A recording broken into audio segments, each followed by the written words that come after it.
right, welcome back to the Disney Plus Everyday Challenge, and today we have history's greatest of all time with Peyton Manning.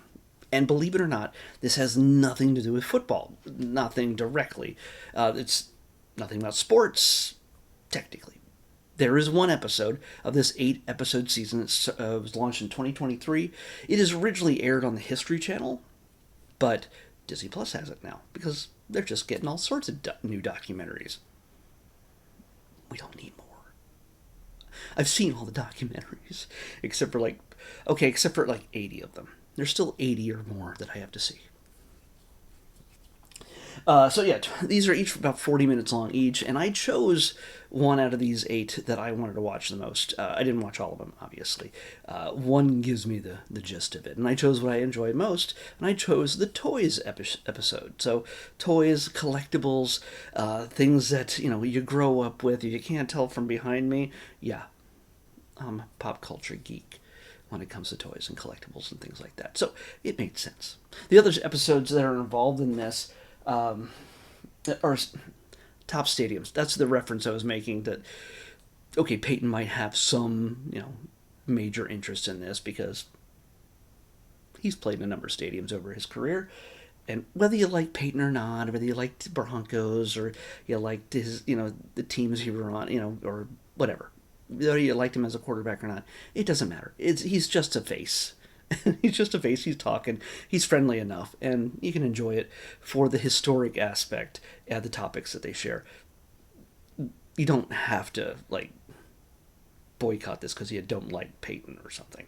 I don't know. There's also they talk about the top sports cars. That's going to be a kind of an episode that a lot of people are going to Chevy, Ford, Dodge, whatever. That's going to be interesting to see who comes out on top on that. Candy. They talk about the best candy. There's jelly beans right there. Inventions. The top inventions is the wheel, number 1. It's fire. We didn't invent fire. We kind of discovered fire because fire existed whether we're here or not. But yeah. We also have Titans, entrepreneurs, top entrepreneurs. I have a feeling some people that we really don't like are going to appear in this list because they just have the money to be considered entrepreneurs, whether they have the talent or skill or not. Martha Stewart is featured here because why not? We have toys, which is the one I watched. There is Perfect Pairs, a dynamic duos. The top dynamic duos is Batman and Robin at the top, maybe. I don't know if it's all real people or fictional people.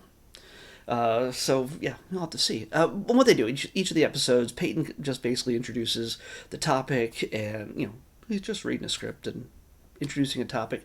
And they have different experts that they have interviewed in each of these different topics that chime in on their thoughts on each of the top 10 things. At least, I imagine they do it with all of them. They've sent out a request for people to submit in specific fields to submit their top 10, say, toys, like the one I watched. And once they get the responses in from all of them, they tabulate them, figure them out, and they come to a consensus of the top 10. And the experts give their opinions on what's good, what's bad, what makes them historic, what makes them innovative, what makes them so beloved, what makes them unique. And you get that kind of, it's kind of, you've seen this kind of top 10 thing before. I love the 80s or I love the 90s. Like VH1, I think, has been doing this forever. They usually do comedians doing riffs on certain things from the 80s or certain bands from the 80s. And yeah, it's exhaustive at times. It's exhausting at times. But yeah, it's just... It keeps you watching because you want to know what the number 1 is, and you can fast forward if you want to, but part of it is the discovery of seeing 10, 9, 8, 7, 6, all the way to number 1. And once you get to number 2, you will know what the number 1 is, because it really, when you look at some of the entries that are made even early on at the 9 and 10 and things like that, some of them are iconic, historic. They're, beyond whether you played with them or not. It's the kind of thing that have been played with for generations.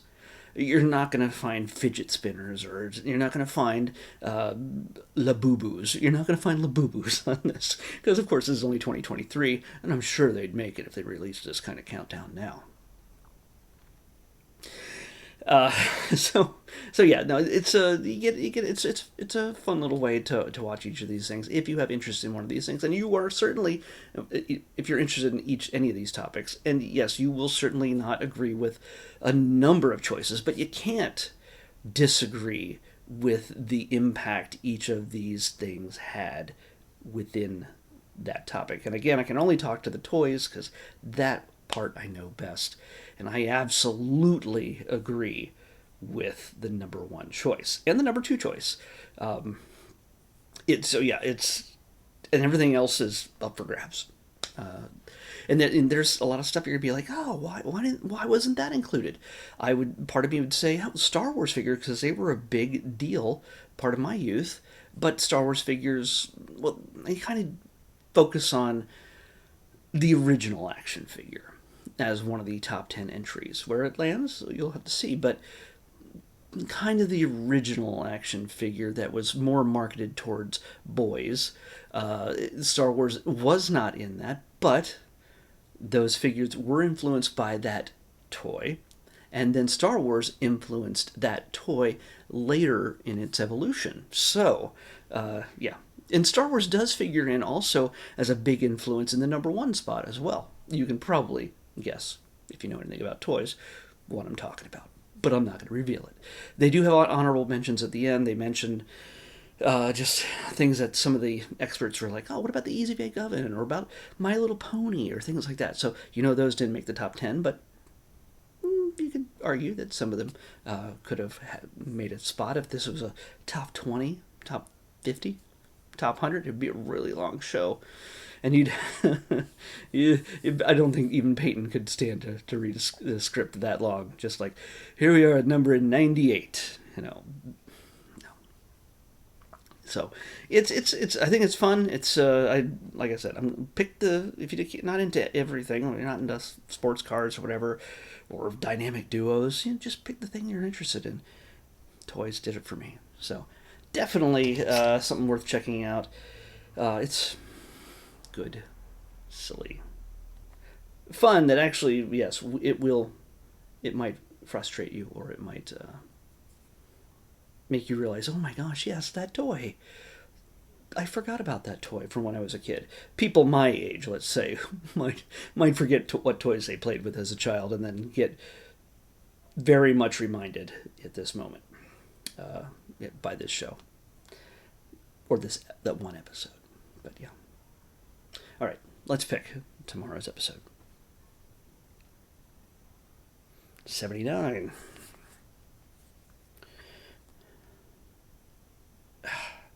Okay, I set this thing to not choose numbers that were already chosen, and for some reason it's ignored that. So, 79 is right there. It's already been chosen. We'll scroll over to see what it was. Oh, it was Me Hereafter.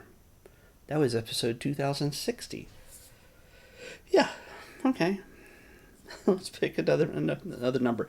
Honestly, when we're down to less than 100 items left, there's 150 total, but we've gone through more than 50. 143. Let's see if 143 has been picked yet. It has not. And I've wondered about this one for a long time, because it's been on the list. There's some stuff that's been on the list for the past 6 years. Believe it or not. Stuff that this hasn't been on since the beginning, but it's been close. It feels like it's been on forever. It's another documentary. It is very different from this, and many of the other documentaries are here that we see here. I don't know if it's a series or if it's a single thing, but we'll find out when we watch World Eats Bread. Did you ever want to watch a documentary about the history of bread?